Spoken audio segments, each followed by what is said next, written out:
Amém. Graças a Deus. Segundo livro dos Reis, no capítulo 5.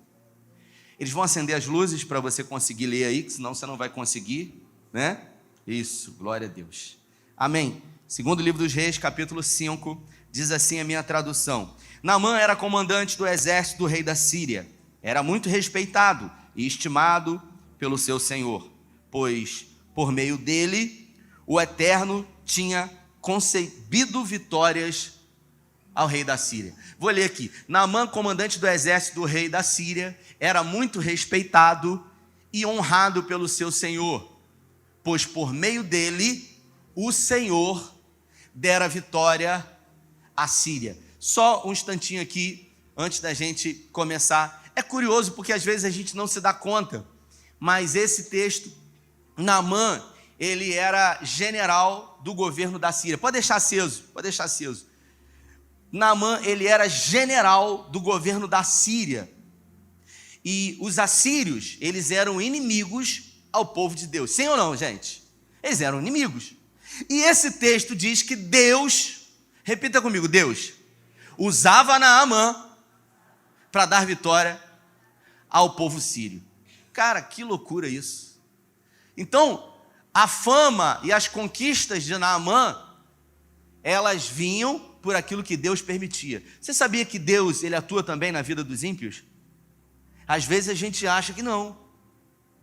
Às vezes a gente acha que porque a gente é filho de Deus, Deus é só Deus da gente. Já parou para pensar nisso? Que a gente acha que, o Deus é só nosso. Mas a verdade é que Deus, branco, não é uma exclusividade nossa. Nós somos exclusividade dele. Mas Deus não é exclusividade nossa, Lucas. E aí o texto diz, Naamã, comandante do exército do rei da Síria, era muito respeitado e honrado pelo seu senhor, pois por meio dele o Senhor dera vitória à Síria. Mas esse grande guerreiro ficou leproso. Versículo 2. Ora, tropas da Síria haviam atacado Israel e levado cativa uma menina. Repita comigo, uma menina que passou a servir a mulher de Naamã. Tropas da Síria haviam atacado Israel. Presta atenção. Os assírios haviam atacado Israel e nesse levante eles levaram escravos. Eles levaram israelitas como prisioneiros, Marcão. E o texto diz que uma jovem foi levada como prisioneira, como escrava. E ela foi dada à esposa de Naamã. E tudo isso foi feito com a permissão de quem? Repita comigo assim, de Deus. Que doideira é essa? Pensa num negócio desse. Deus pegou o ímpio e colocou para subjugar o justo, o seu povo. E Deus ainda tinha um propósito nisso. E aí o texto diz que essa menina foi levada cativa. Um dia, ela disse à sua senhora, se o meu senhor procurasse o profeta que está em Samaria, ele o curaria da sua lepra. A menina era escrava. Repita comigo, escrava. Ela era escrava. Escravo tem vontade, garotinho? Escravo faz a vontade de quem? Do seu senhor. Então, escravo não tem vontade. Escravo faz a vontade do seu senhor. E então essa menina era livre até o dia em que a Síria atacou Israel. E a partir desse dia ela não tinha mais vontade. Ela só dormia a hora que a senhora mandasse. Ela só tomava banho se a senhora liberasse. Ela só comia se a senhora desse comida para ela. Ela não tinha liberdade nenhuma. Então uma pessoa que era livre e que passa a ser escrava, tem todos os motivos do mundo para ser alguém que vai viver reclamando, se queixando. Concorda comigo, sim ou não? Mas, ainda assim, sendo escrava, ela retribuiu aquilo que de mal havia sido feito a ela. Porque se sou eu lá, e Deus sabe quem usa e do jeito que usa. Por isso que ele não me usou no lugar dessa menina aqui. Eu ia falar assim, tomara que essa lepra mate ele mesmo, porque só assim, de repente, eu consigo ainda me ver livre daqui. Mas ela, naquela situação, ela falou, ainda assim, vivendo o que eu vivi, sendo prisioneira, eu continuo sendo um instrumento de Deus. Quantas vezes, diante de coisas ruins que acontecem na nossa vida, a gente deixa de ser um instrumento de Deus? Quantas são as vezes que situações acontecem na minha vida e eu me revolto, e eu questiono a Deus, e eu falo, poxa Senhor, eu te sirvo, por que que isso aconteceu na minha vida? E eu deixo de refletir a Jesus. Porque, Railan, revelar Cristo através da minha vida, quando tudo está bom, é fácil, pô. O desafio é revelar Cristo quando as circunstâncias são adversas, quando está dando tudo errado, que as pessoas estão do nosso lado e sabem que nós servimos a Deus e elas estão olhando para nós, elas até nem falam, mas de alguma forma elas sempre estão com os olhares sobre as nossas vidas. Eu estava em São Paulo esse final de semana, lá na igreja da cidade, numa conferência, lá em São José dos Campos. Uma conferência, irmão, devia ter umas 10 mil pessoas. Igreja imensa, 250 mil metros quadrados na igreja. E aí eu saio da nave da igreja, assim, de repente eu escuto, pastor Rafael. Pô, deve ter outro pastor Rafael aqui. E aí eu escuto e eu olho para trás, ô pastor, tudo bem? Uma jovem senhora, eu falei, não sei nem se está me assistindo, ela diz que assiste a live. Eu falei, ô querida, tudo bem? Como é que está a família? Não sei quem é, né? Quero puxar assunto para poder. Ela fala, meu marido está bem, não sei o quê. Ela, como é que está a família? Tudo bem? Ela falou, eu sempre te assisto nas lives. Eu falei, rapaz, São José dos Campos, cara, que doideira é essa? Esse mundo está pequeno mesmo, né? Tá vendo? Que doideira, uma quantidade. Aí eu fui numa igreja de manhã, no domingo de manhã, 3 mil pessoas na igreja. Aí eu tô saindo, uma pessoa, Rafael! Aí eu falei com o Vinícius assim, não é comigo não, cara. 3 mil pessoas na igreja, lá em Água Branca, São Paulo.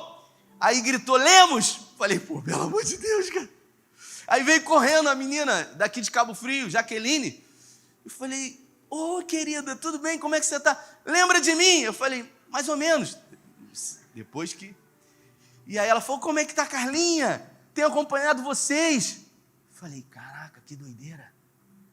E aí conversamos um pouquinho, saí de lá, o pessoal perguntou, quem é? Uma irmã lá de Cabo Frio. Você conhece? Mais ou menos. Aí ela foi e mandou uma mensagem no Instagram, aí eu falei, lembrei quem é. Então a gente acaba percebendo que ou o mundo está pequeno, ou esse negócio de internet está fazendo com que a gente possa fazer conexões em vários lugares.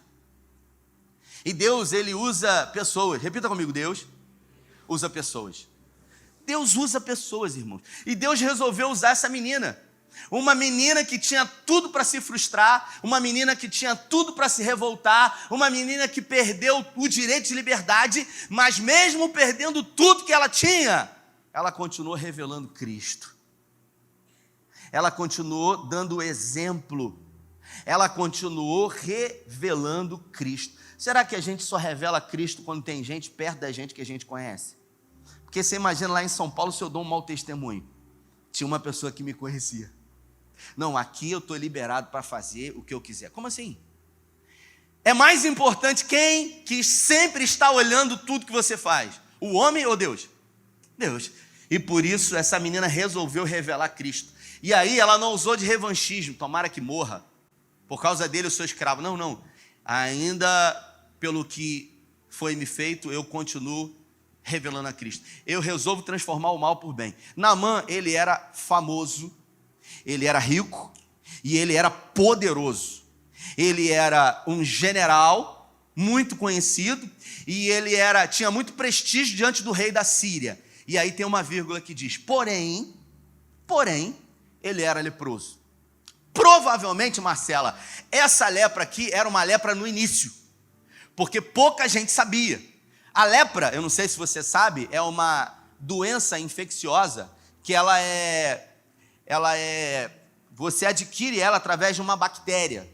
E ela tem por característica principal, a hanseníase, a perda da sensibilidade. Então, uma pessoa que tem hanseníase, ela perde a sensibilidade nas cartilagens, no nariz, nos dedos, né? Na orelha. E a pessoa ela não tem mais a sensibilidade. Se você pegar, por exemplo, um ferro quente encostar na orelha de uma pessoa que tem lepra, ela não vai sentir nada. Vai queimar, mas ela não vai sentir. Naamã, ele começou a ser leproso, e enquanto ele podia, ele escondia a lepra. Ele escondia aquele problema, porque quando o nosso problema é físico e é visível, a gente sempre se preocupa, porque as pessoas estão vendo. Por isso que é tão difícil as pessoas buscarem ajuda para problemas emocionais, porque quando o problema é na perna e você está mancando, todo mundo está vendo, e aí você vê que a sua imagem está sendo mudada, e você procura ajuda. Se o seu problema é um problema nos ossos, se o seu problema é um problema físico, eu me lembro que eu tive um problema, eu tive um infarto na cabeça do fêmur e eu comecei a mancar. E homem só vai no médico quase que nas últimas, né? Porque não quer ir. E um dia eu mancando muito, e uma pessoa disse para mim, você tem um problema na perna? E eu falei, cara, as pessoas já estão percebendo. E o médico falou, cara, você está com uma fissura aí, você vai precisar ficar sem botar a perna no chão, para a gente não precisar operar. Eu falei, o quê? Operar? Eu falei, mas eu achei que era uma coisa simples. Ele falou, não, tem uma fissura aí, cara. É provável que a gente precise colocar uma prótese. E aí, quando falou isso, eu falei, meu Deus, eu estou com um problema sério. E aí a gente passa a resolver. Mas quando o problema é na alma, a gente consegue esconder, sim ou não? Sim. Então a gente não precisa resolver. Porque ninguém está vendo. Porque afinal de contas, no Facebook, todo mundo está vendo coisa boa ou coisa ruim? Coisa boa. Porque no Facebook eu consigo enganar. Mas Naamã, ele enganava de todo mundo. Ele tinha um controle do exército da Síria. Ele tinha um controle do que ele ia fazer, quem ele ia conquistar, os escravos que ele ia ter, mas ele não tinha controle sobre tudo, porque ninguém tem controle sobre tudo. Repita comigo, ninguém tem controle sobre tudo. Ninguém tem. E em algum momento você vai precisar se render a um Salvador para alguma área da sua vida. E a Bíblia fala que ele precisou se render. Essa menina foi usada por Deus, disse para sua senhora, que falou para Naamã, ó, tem um profeta lá em Israel que pode resolver o seu problema. Você sabe o que Naamã fez? Foi no rei. Segue o texto, versículo 4, por favor. Naamã foi contar ao seu senhor, o rei, o que a menina israelita dissera. 5. O rei da Síria respondeu, vá, eu darei uma carta que você entregará ao rei de Israel. Então, Naamã partiu, levando consigo 350 quilos de prata, 72 quilos de ouro e 10 mudas de roupas finas. Só um instantinho aqui. O texto que a gente leu no início diz que os assírios, eles invadiram os israelitas e levaram a menina como?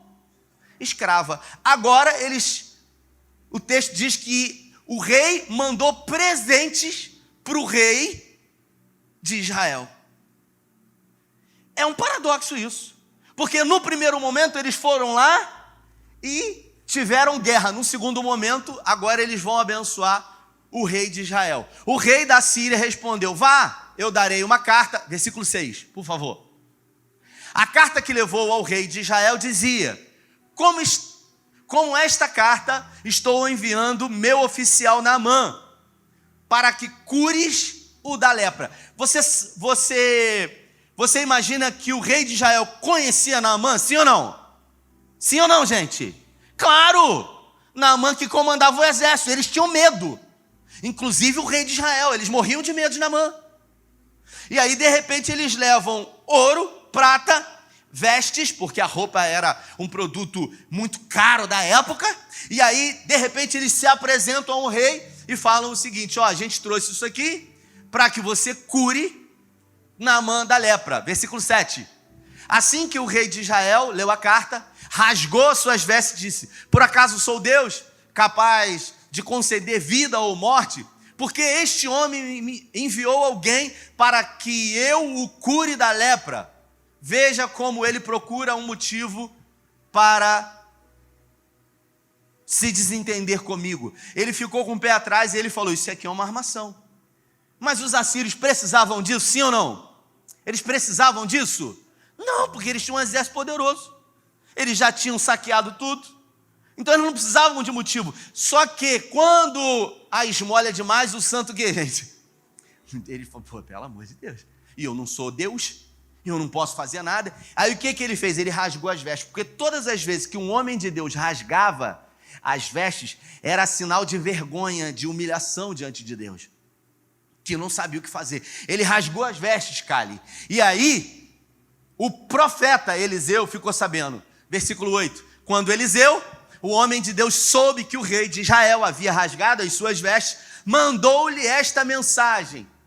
Por que rasgaste suas vestes? Envia esse homem a mim, e ele saberá que há profeta em Israel. Então, Eliseu estava tranquilo lá, ficou sabendo que o rei havia rasgado as vestes, e falou, por que você está rasgando suas vestes, rapaz? Por acaso, quem é Naamã? Quem é o rei da Síria? Fica tranquilo, meu irmão. Manda esse cara aqui, que ele vai saber que tem um rei aqui, que tem um profeta de verdade aqui em Israel. E aí o rei, doido para se livrar de Naamã, falou assim, olha, tem um cara lá que vai curar você. Pode ir lá. Então Naamã, ele quando veio para o rei de Israel, ele veio com expectativa no seu coração. E as expectativas dele foram colocadas por quem? Por uma menina. Deus, ele usa as pessoas mais improváveis para cumprir os propósitos dele na nossa vida. As pessoas que a gente acha ou julga insignificante, são essas pessoas que Deus usa. Porque a gente sempre acha que Deus vai usar um homem de Deus, que Deus vai usar uma mulher de Deus, que fala grosso, que quando pega o microfone fala grosso, fala em mistério, que a gente fica tudo arrepiado na oração. E Deus resolve usar uma menina para contrariar a lógica humana.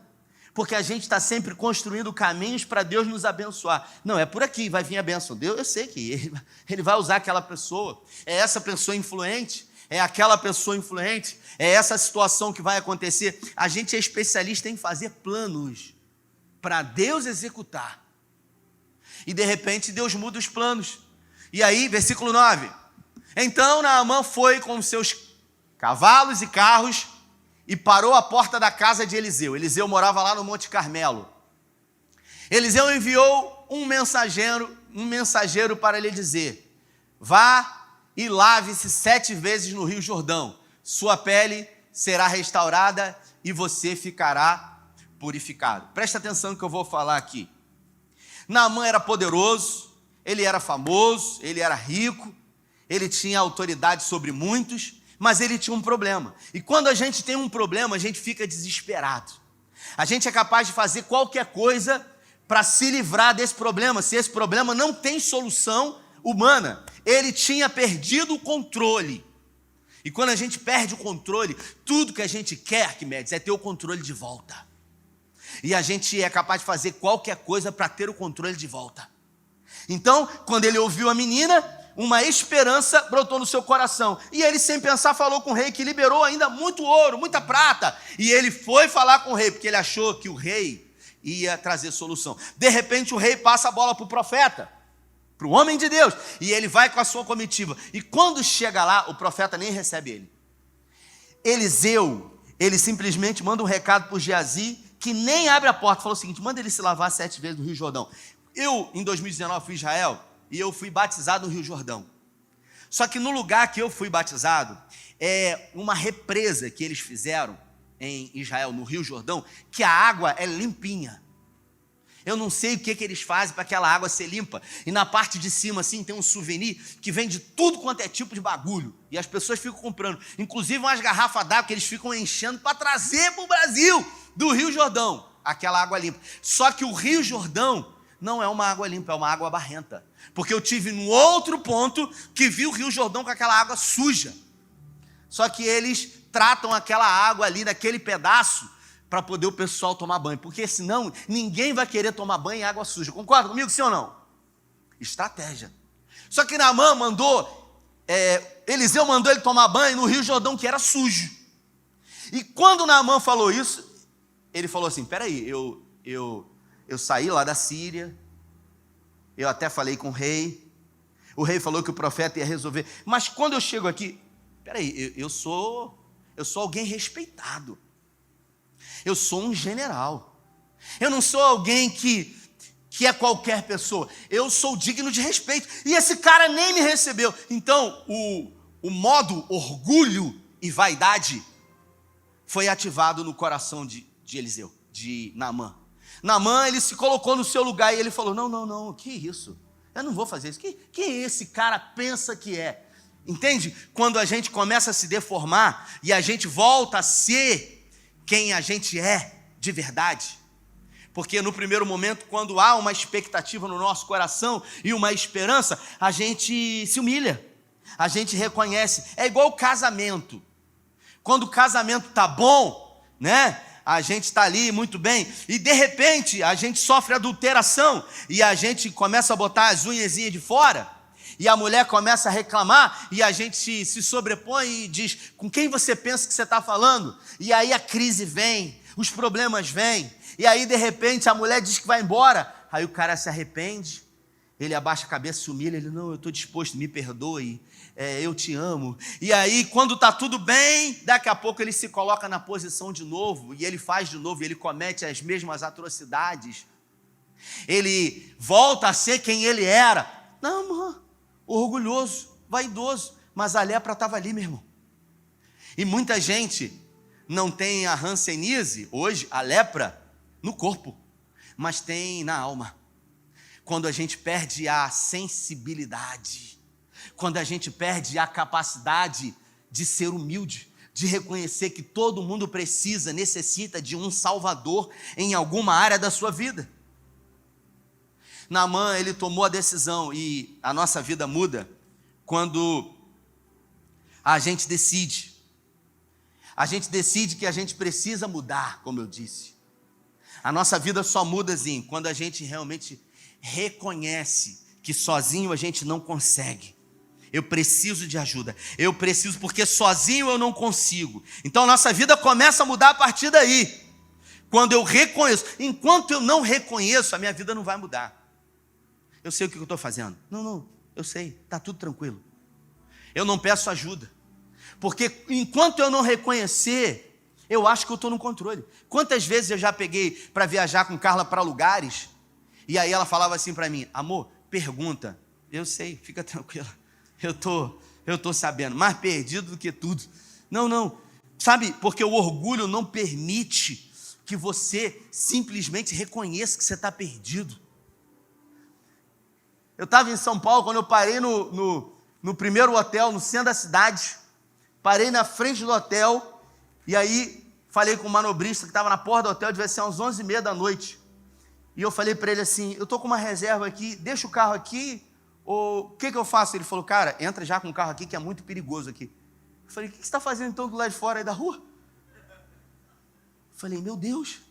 Aí no outro dia de manhã, eu fui fazer uma pergunta para o recepcionista, eu falei, cara, você sabe onde que é mais ou menos essa igreja aqui, assim, e cuidado que aqui é muito perigoso. E as pessoas só falavam para mim, aqui é muito perigoso, aqui é muito perigoso. E eu falei, cara, para que eu vim para São Paulo? Eu saí do Rio de Janeiro para ser assaltado aqui em São Paulo? Até que no restaurante eu perguntei uma informação à menina, e a menina falou assim, olha, cuidado, que também eu estava na Zona Leste lá, né? Sei que o pessoal conhece aí. Aqueles bairros que aparecem lá no Datena, sabe? Taquera, Itaquaquecetuba. E o telefone estava no para-brisa. Uma pessoa falou assim, mas não bota o telefone no para-brisa não. Eu falei, por quê? Porque eles sabem que você não é daqui, porque você está com o Waze. Em algum momento eu falei assim, cara, é melhor a gente nem sair. Porque as notícias ruins, elas são tão, sabe, opressoras, que elas vão contaminando você, vão minando você, e vão ditando as regras para você. E quando você menos percebe, você deixa de ser quem você é. Você passa a ser aquilo que todo mundo é, por causa do ambiente. Naamã, ele decidiu. E quando ele decidiu, a primeira coisa ele falou, eu preciso de ajuda, eu tô com lepra. Eu não posso resolver. Aí ele foi. Só que quando ele foi, ele estava disposto a fazer qualquer coisa. Tanto é que ele foi falar com o rei, deu dinheiro. E aí o rei mandou ele para o profeta, e o profeta agora mandou ele se lavar num rio sujo. Aí ele falou, não, isso eu não vou fazer. Por quê? Por que mudou de repente? Porque ele achou que não seria possível ele ser curado tomando um banho num rio. Simplesmente. Tudo que você precisa para ser curado é tomar banho. A gente não acha que é tão simples. Porque às vezes envolve em a gente mudar algumas coisas que mexem com o nosso orgulho, com a nossa vaidade. E aquilo que mexe com a nossa vaidade, com o nosso orgulho, é difícil, irmãos. Todos nós precisamos, Lucas, ter pessoas que tenham liberdade e coragem de dizer para nós coisas que normalmente todo mundo não tem coragem de dizer. Vou citar um exemplo, eu prego aqui e você imagina, você que está aí me vendo e ouvindo, você não tem coragem nem liberdade para chegar para mim e falar assim, pô, você não devia ter falado isso. Mas Deus sempre usa pessoas. Repita comigo, Deus usa pessoas. E quantas foram as vezes que eu entrei no carro, indo para casa, e a minha esposa falou assim para mim, você não devia ter falado isso. E você acha que eu fico feliz ou triste quando ela fala isso? Eu fico furioso. Quem é ela para pensar que pode falar isso comigo? Ela é a pessoa que tem liberdade para isso. Porque no fundo, o que ela está falando eu sei que é verdade. Mas eu não quero reconhecer. Eu não quero dar o braço a torcer. Por quê? Porque eu sei de tudo. Porque eu prego. Porque eu sou muito bom. Porque eu sou uma bênção. Mas são essas pessoas que Deus usa para ter liberdade, para colocar a gente no nosso lugar. E Naamã, ele foi colocado no lugar dele por um ajudante que disse para ele, poxa, se ele tivesse pedido qualquer outra coisa difícil, o senhor não faria? E ele falou, sim. Então o que custa? O que custa? Mas a vaidade atrapalha. Quantos casamentos poderiam ter sido evitados de se desfazerem, se simplesmente o casal decidisse ouvir uma palavra de um conselheiro? Sim ou não? Mas por que é tão difícil dar ouvido? Por que é tão difícil a gente reconhecer que a gente precisa de ajuda? Que sozinho a gente não consegue?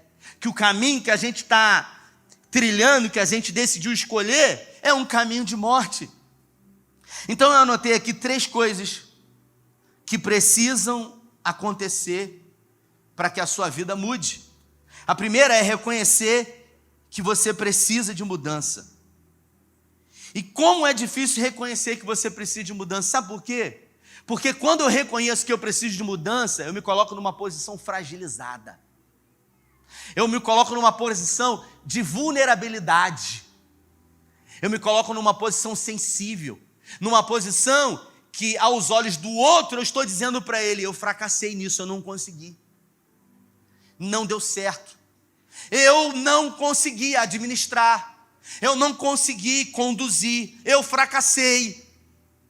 E isso me expõe ao outro. É igual o casamento, que o marido, as pessoas dizem que tem que matar um leão por dia. E o cara sai de casa como um guerreiro, porque ele tem que matar um leão por dia. E se ele não matou um leão hoje, amanhã ele tem que matar quantos? 2. O de hoje e o de ontem, que ele não matou. Então ele sai com a faca onde? Nos dentes. E ele sai para matar o leão. E quando ele entra em casa, esse mesmo guerreiro, ele quer ter uma relação, um diálogo com a sua esposa, como um guerreiro que matou o leão. E isso vai dar certo, sim ou não? Não. Eu conversava com uma pessoa, abriu o coração, falou para mim, ó, eu estou conversando com você, porque eu não posso conversar isso com ninguém. Eu não tenho condições de conversar isso com ninguém, principalmente com a minha esposa, porque se eu falar tudo isso para ela, eu fiquei ouvindo, e eu disse, o que vai acontecer se você falar isso para ela?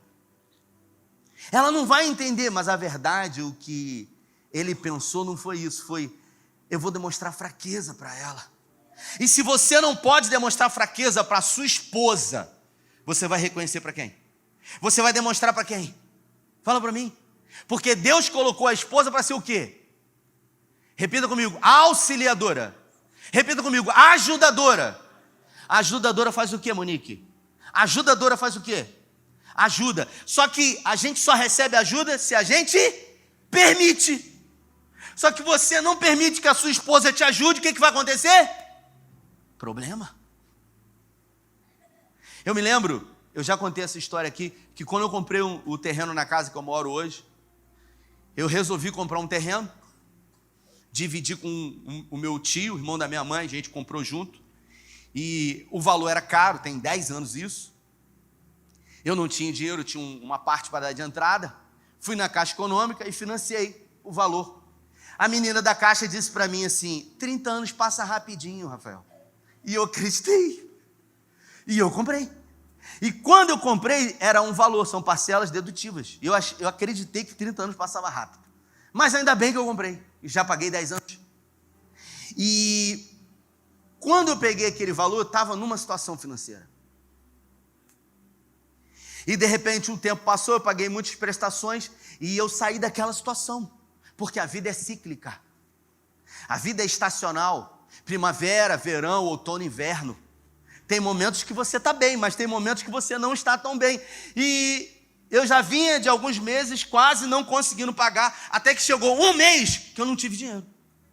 E sabe quando você tem certeza que você não vai ter como pagar? Eu tinha certeza. E eu falei, como é que vai ser? Meu Deus, que loucura. E aí, quando você está diante de um grande problema, a primeira coisa que você faz é querer arrumar um culpado. Porque você quer arrumar alguém que você vai responsabilizar pelas suas escolhas. E eu falei, aonde que eu estava com a cabeça quando eu deixei Carla me convencer disso? Aonde que Carla estava com a cabeça que me deixou fazer esse negócio? Cara, que absurdo. Carla estava maluca, ou seja, a culpa não é minha. A culpa é de Carla. A culpa não é minha. E isso a gente aprendeu com Adão, de responsabilizar o outro. E eu fiquei calado por alguns dias. E aí eu fiquei diferente, eu fiquei introspectivo, e eu comecei a dizer para mim mesmo, vou resolver, não vou falar nada com ela, deixa que eu resolvo. E Carla percebeu que eu estava diferente, e ela começou a me perguntar, o que houve, Rafael? Você está diferente? E eu comecei a tratar ela mal de uma forma, nada, não é nada. Por que você não fala? Deixa que eu resolvo, porque eu estou no controle, eu estou perdido, está entrando água no barco. Eu estou desesperado. Mas eu não me coloco na posição de receber o quê? A ajuda do outro. Por causa de qual pecado? Fala o nome aí. Orgulho. Porque você não quer se colocar numa posição de vulnerabilidade. E a Bíblia não. E teve um dia que ela estava lavando louça. Eu nunca mais esqueci disso. E eu estava muito angustiado aquele dia. Eu estava muito angustiado. E de repente, eu sentei na mesa, ela de costas para mim, lavando louça. Eu falei, cara, que loucura isso, cara. Não vai ter dinheiro para pagar essa prestação alta. E eu falei para ela assim, Carla, eu estou muito preocupado. Eu resolvi me abrir. Eu resolvi compartilhar com ela. E ela não tinha dinheiro. Ela não tinha dinheiro, porque desde que a gente casou, o nosso dinheiro é nosso. Não tem, o seu é seu e o meu é nosso. Não, é nosso. É compartilhar tudo. E eu falei, eu estou preocupado porque eu não tenho dinheiro para pagar. E eu não sei o que fazer. Então, eu simplesmente me despi, sabe, daquela armadura do leão que fica se mostrando invencível para todo mundo. E eu me coloquei numa posição de vulnerabilidade. Eu falei, eu estou preocupado, eu não sei o que fazer. Eu realmente estou desesperado, eu estou angustiado. E naquele momento, ela lavando louça assim, ela olhou para trás e ela falou, estou achando que era alguma coisa importante. Eu falei, como assim? Estou sem dormir alguns dias por causa disso. E ela fala um negócio desse. E aí ela virou com as mãos sujas de sabão. E ela falou assim, Rafael, até o dia de hoje, em algum momento, Deus deixou de nos surpreender. Você acha mesmo que vai ser diferente agora? Você acha mesmo que o Deus que a gente serve não vai entrar com providência nessa situação? Irmãos, naquele exato momento, eu comecei a receber um bálsamo, um óleo fresco, uma unção nova, uma certeza inabalável de que Deus estava acima da crise, de que Deus ele não entra em crise quando eu entro em crise, de que Deus não precisa, de outra pessoa para resolver o problema. E eu comecei a ser reanimado de fé. Aquele ânimo, aquela certeza, aquela fé foi injetada diretamente no meu coração. E eu falei, é verdade. E Carla, sem perceber, ela começou a trazer à minha memória aquilo que me dá esperança. E se a gente parar para pensar, ela simplesmente fez aquilo que ela foi chamada para fazer.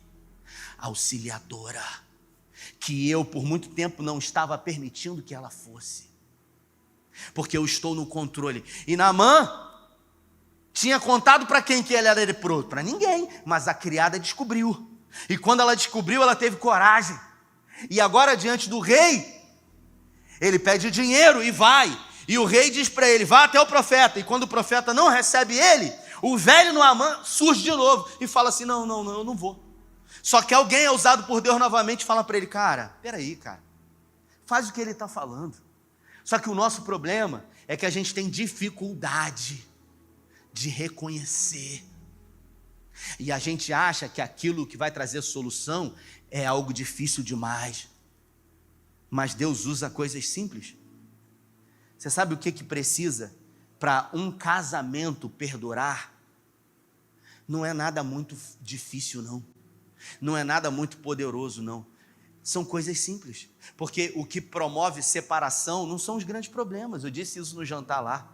Quando tem um câncer, ninguém separa, todo mundo se une.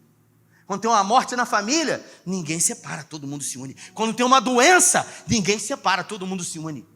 Agora, quando tem um monte de probleminha pequenininho, ofensas e sujeiras que são colocadas embaixo do tapete, todo mundo separa.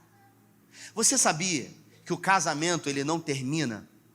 Não é quando o amor acaba. O casamento termina quando a gente deixa de ter admiração pelo outro. Quando a gente perde a admiração pelo outro, a relação se rui. E é muito fácil a gente, às vezes, perder a admiração quando o outro se deforma. Quando o outro gradativamente deixa de ser quem ele foi projetado para ser. Naamã agora resolveu ouvir o conselho. A segunda coisa, acreditar naquilo que se deseja. Você precisa acreditar. E às vezes a gente até acredita com a boca, mas o coração duvida e a gente não tem realmente essa certeza. Eu recebo casais com frequência e às vezes eu vejo nos olhares que eles já não acreditam mais que é possível, sabe? E mesmo eu dizendo que os meus olhos já foram testemunha de restaurações que Deus fez na vida de pessoas que, sabe, aconteceram coisas inimagináveis. E aí eu digo, olha, tudo que vocês precisam fazer é entregar o casamento de vocês na vida de Jesus. Eles não acreditam. Simplesmente não acreditam que é possível. Porque é algo simples demais. Não, mas eu já fiz isso. Talvez você não tenha feito como você deveria fazer. Naamã que ele decidiu acreditar.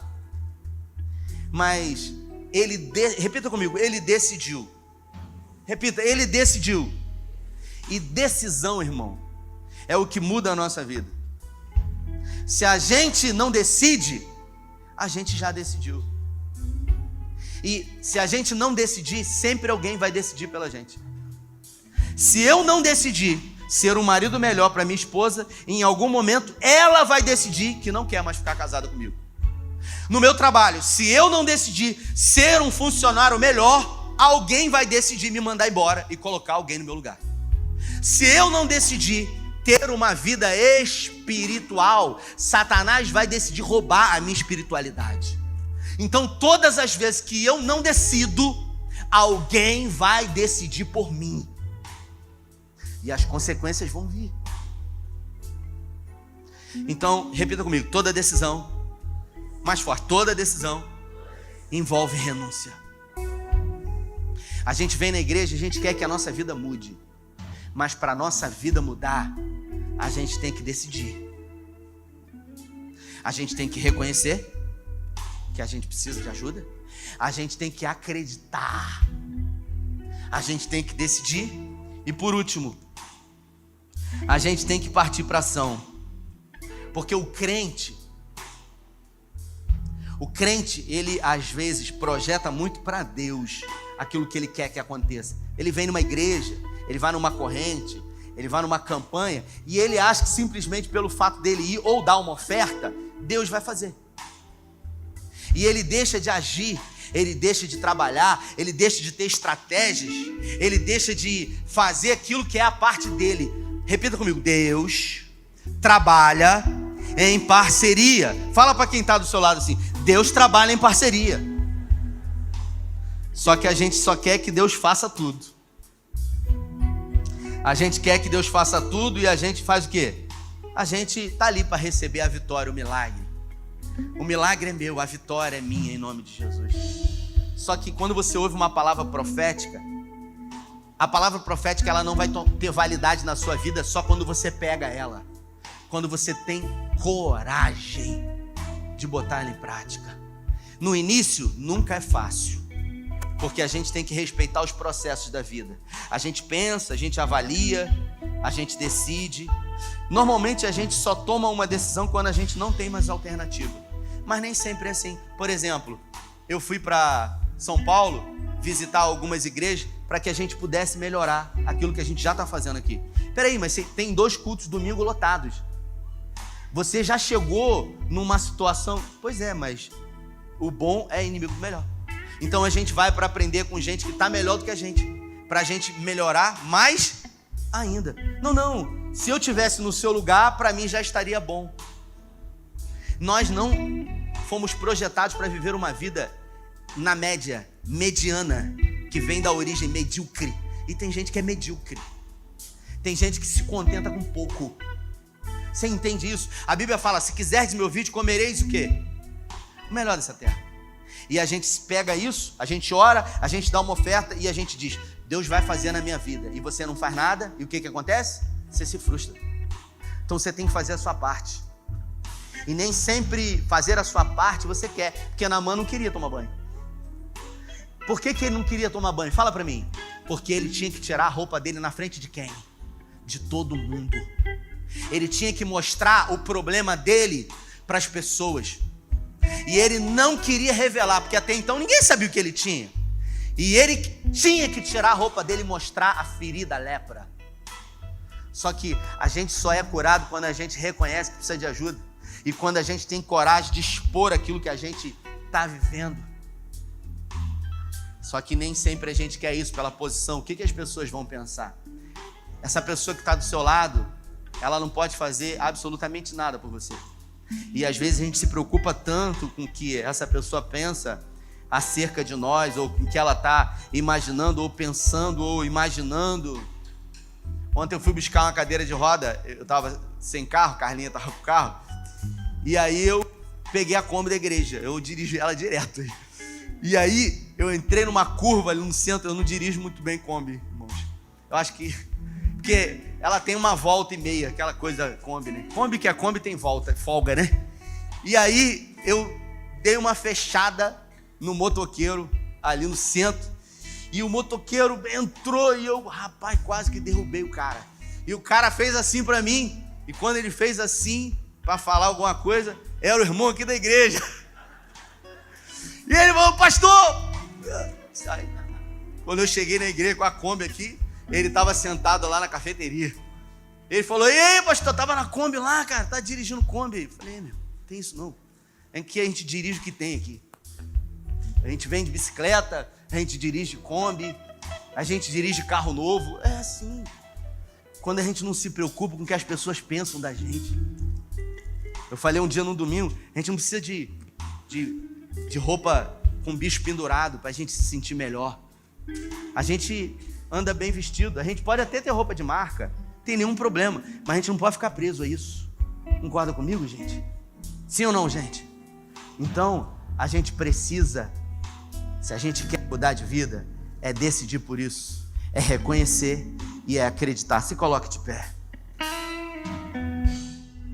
Através do sacrifício de Jesus, Ele nos libertou. Ele nos comprou com preço de sangue. Esse pão, ele foi partido por nós. Só que essa liberdade, ela só é vivida pelo homem quando ele verdadeiramente acredita nisso. Essa liberdade, ela só é desfrutada pelo homem quando ele entende o que foi feito por ele e quando ele decide. Porque se eu disser para você que Deus amou você de tal maneira que entregou a vida por você, você pode até acreditar. Mas se as suas atitudes não corresponderem a isso, a sua vida não muda. Então, a nossa vida muda quando a gente decide. Tudo que a gente precisa é acreditar na palavra de Deus. E a partir desse momento, a gente toma um posicionamento e a gente decide caminhar. Não é fácil, a gente vai viver impossibilidades, mas através das impossibilidades nós vamos exercer a nossa fé e nós vamos crescer, nós vamos amadurecer, nós vamos nos fortalecer.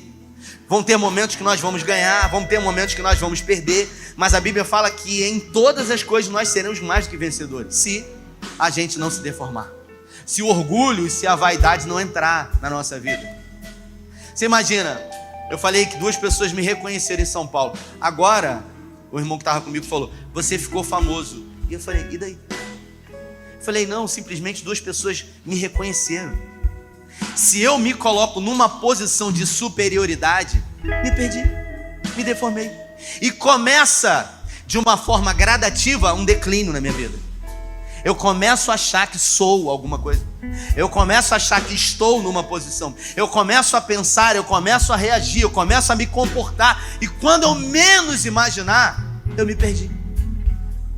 Faz sentido isso, sim ou não? Foi o que aconteceu com Naamã. E em algum momento lá na frente, quando eu sair debaixo da nuvem, sabe o que acontece? As coisas vão dar errado e eu vou reconhecer que eu preciso de ajuda. Então, a gente vive um ciclo. A história, ela se repete no casamento, a história se repete na empresa, a história se repete nas nossas relações. Se a gente não entender que a gente precisa reconhecer que a gente precisa de ajuda. Talvez o seu problema não seja no casamento, ou quem sabe é no casamento. E essa palavra veio para você e você falou, caramba, veio. Realmente. Quantas vezes o orgulho, a vaidade, a altivez, a prepotência. Mas talvez não seja no casamento, seja nas suas relações. Essa semana teve um problema, a igreja tem um monte de problema. Aí eu fui no grupo dos pastores e larguei um áudio. Mas daquele jeito, sabe? Aquele jeito quente. Quando veio a situação e eu joguei logo assim. Aí passou um tempo, eu falei, caraca, cara, que doideira, né? Que destempero é esse, cara? Que loucura. Pra que isso? E aí eu fui e gravei outro áudio, ó, gente. E aí o segundo, como é difícil sair o segundo, Marlon. Porque o segundo você tem que reconhecer que você excedeu no primeiro. E aí o segundo, você fica medindo palavras. Ao invés de você falar assim, gente, perdoa aí, cara, foi mal. Excedi, cara. Pesei a mão. Aí você fica assim, não, gente, porque, poxa, né? Tô falando com vocês um monte de vezes, também é difícil. Não. Sabe o que acontece? Errei. E quando a gente erra, a gente tem que pedir perdão. Errou, eu aprendi isso com a minha mãe. Errou, confessa. Porque senão, meu irmão, se perdeu, já era. Não tem essa história do Tito, que já está com essa, tem 5 anos. Que eu falei, vem aqui agora. Se eu for, você vai me bater? Então, errou, confessa. Não tem isso, cara. Não deixa para amanhã, não deixa passar, porque vai ser pior. Porque você vai se perder. Então talvez o seu problema não seja no casamento, seja nas suas relações, ou na sua empresa, ou em qualquer área da sua vida. Primeira coisa, você tem que reconhecer que você precisa de ajuda. E eu, não posso fazer nada por você. Então nem vem aqui pedir para eu fazer uma oração forte, poderosa, pesar a mão na tua cabeça, falar em mistério, que isso não vai mudar a tua vida. O que vai mudar a tua vida são atitudes, são comportamentos novos. Porque quem faz a mesma coisa vai colher os mesmos frutos. Agora, se você quer mudança na sua vida, você precisa decidir por isso. E você tem que acreditar que pode ser diferente. Qual a garantia que você tem, Rafael, de que isso realmente é uma verdade? Esse cálice, se você acredita nisso. Esse pão, se você realmente acredita nisso. Porque a Bíblia fala que se pôs o Filho, se Jesus libertar você, verdadeiramente sereis livre. Só que mesmo morrendo na cruz, talvez eu não tenha sido livre. Eu não me libertei. De quê? De mim mesmo. Porque eu continuo com as mesmas práticas pecaminosas. Que eu continuo com as mesmas questões. Que eu continuo, sabe, com os mesmos questionamentos, com as mesmas atitudes. Então é simples. É reconhecer que precisa ser curado. É falar assim, cara, eu vou pro Amós, que eu preciso de ajuda. E quantas vezes eu ministrei no Amós, sabe, vivendo coisas na minha vida, e eu falei, cara, eu vou porque isso vai vir à tona. E depois que for botado para fora, eu vou ter que resolver isso. Porque enquanto está escondido, ninguém está vendo, mas lá eu falo tudo. Eu falo todo o meu testemunho, a história toda mesmo. E teve gente que falou, pô, porque você tem coragem de falar isso? Cara, eu tenho, sabe por quê? Porque eu não tenho que ter vergonha da minha história. Essa é a minha história, cada um tem a sua. E quando a gente esconde e a gente deixa de lembrar de onde a gente saiu, é porque a gente se transforma um Naamã, que não tem a capacidade de reconhecer. É exatamente porque eu sei de onde eu vim, de onde Deus me tirou, todo dia, sabe, que eu me converto, que eu dou voz à minha consciência, que eu dou razão à minha consciência, dizendo, eu preciso de um Salvador todos os dias. Mesmo as pessoas do Instagram achando que eu sou um super, que eu tenho... Teve um irmão que falou isso pra mim, pô, cara, ora por mim, porque você tem lá em cima. Eu falei, meu irmão, se eu tivesse, eu ganhava tudo quanto é bingo, tudo quanto é sorteio. Não tem não, meu irmão. Fui no jantar do namorado, não ganhei nada. Não é verdade? Então, as pessoas, elas têm essa falsa ideia. Então, se você não mudar por causa de você, você não consegue mudar por causa de ninguém. Porque a premissa número 1, para amar ao próximo, primeiro eu tenho que amar a mim mesmo. Ninguém consegue amar o outro se ele não se ama. Então, se eu não entendo isso, a minha vida nunca vai mudar. Então, não prometa e nem queira mudar por causa do outro. Mude por causa de você, porque você entende que você precisa. É igual pessoas que vêm perguntar para mim se pode tatuagem, se pode beber vinho. Eu sempre falo isso, meu irmão. Você é maior de idade.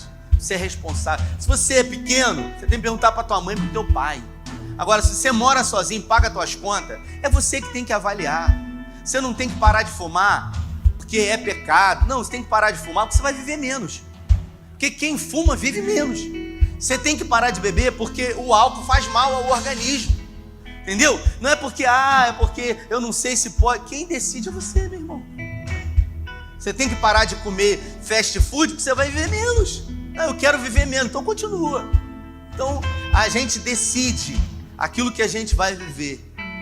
E a partir desse momento a gente acredita e a gente vai caminhando juntos. Por que eu desci? Porque eu sou o primeiro aqui, hoje.